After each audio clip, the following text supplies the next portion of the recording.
देखकर हुई है कि ये बद्रिकाश्रम मेरा हो जाए, कुछ भी हो। 58 वर्ष की माता अंजना थी और संतान नहीं थी। अब अंजना माता की आंख में जल भर गया। एक दिन केसरी से बोला, मेरे घर में संतान नहीं।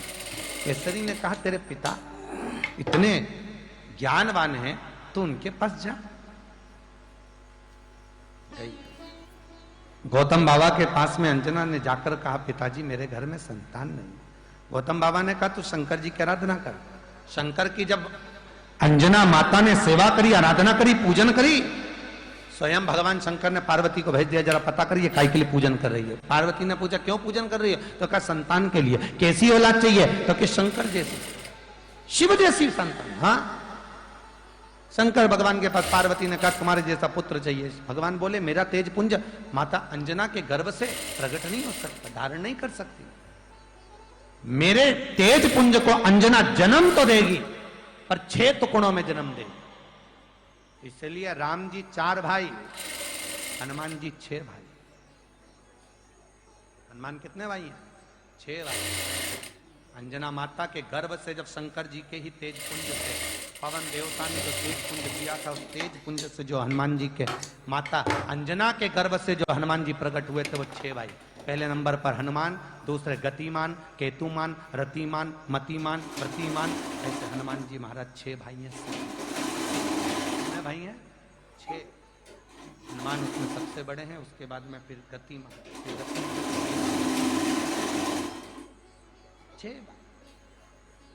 इसलिए आज भी नियम है, यदि कोई गाड़ी खरीदी जाती है या कोई फैक्ट्री या कोई ऑफिस का उद्घाटन किया जाता है, कोई दुकान, कोई व्यापार का उद्घाटन किया जाता है, तो हनुमान जी के छोटे भाई गतिमान के नाम से हनुमान जी के मंदिर का सिंदूर लाकर स्वस्तिक बनाकर उसकी पूजन करी जाती है। भगवान श्री हनुमान जी के उल्टे पांव का तो सिंदूर रहता है, पर नाम किसका लिया जाता है? गतिमान। हनुमान जी के छोटे भाई गतिमान का नाम लेकर जब स्वस्तिक बना दिया जाता है, तो वो फैक्ट्री, वो ऑफिस, वो गाड़ी कभी जिंदगी में ठप नहीं हो सकती, अग्रण्य भाव में बढ़ती चली जाती है। इतनी तरक्की करती है कि जिसका वर्णन। नाम गतिमान का और सिंदूर, बोलते जाओ जम के, हनुमान वो प्रकट प्रबल सहज। चले प्रभु, निवेदन है आपसे। भगवान बोले, बोल क्या निवेदन है? लक्ष्मी जी बोली, वो बद्रिकाश्रम नैनों से ओझल नहीं होगा, मेरे नैनों से निकल नहीं, मेरे नैनों से जा नहीं रहा, अब कृपा करिए।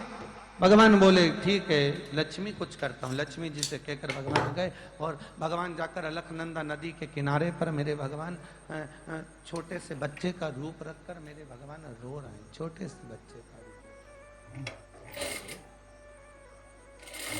जब भगवान छोटे से बच्चे का रूप रखकर रोए, नैनों में जब जल भरा हुआ रो रहे थे, तब इतने में पार्वती के कानों में शब्द गया और मां जगत जननी दौड़कर शिवजी के पास जाकर, भोलेनाथ भोलेनाथ। शंकर जी बोले, बोलो क्या बात है, क्या हो गया? प्रभु मेरे को लगता है कोई मां अपने बच्चे को भूल गई। भगवान शंकर बोले, बिल्कुल मत जाना, कोई भूली नहीं है, फालतू की बात है, तू तो बैठी रही है।